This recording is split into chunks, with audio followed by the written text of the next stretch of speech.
And then things are going good, things are going great. And then a few years ago, I lose my dad. I go through that again. And then I go through feeling guilty. I'm in the hospital.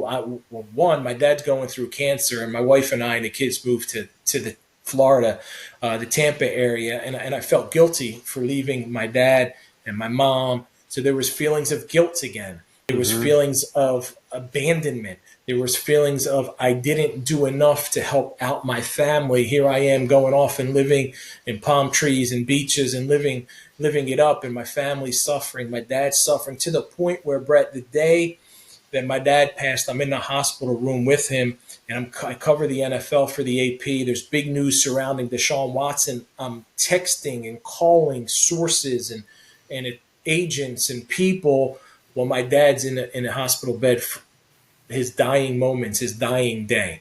And I felt guilty after that. I felt terrible after that, and that had a negative impact on my mental health. So it took me some time to overcome that, to come to terms with that, to come to grips with that.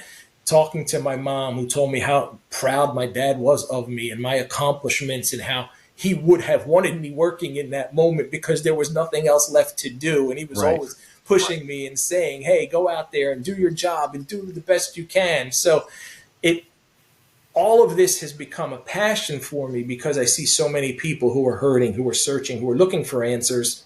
And I just want to tell them what worked for me was prayer and a relationship with the Lord. That may not be your recipe. You may have a different recipe, but I promise you this, there is a recipe for you. You're not alone. You're not the only person going through whatever it is that you're going through. Others have, and others have overcome. And I hope that you will feel encouraged enough to reach out and talk to somebody, because the worst thing that we can do is keep it to ourselves. There are professionals out there, there are hotline numbers, there's everything out there, resources to help you. And the one that I turned to was one that never let me down. The one who I turned to was Jesus Christ, and that's what's helped me come out of it.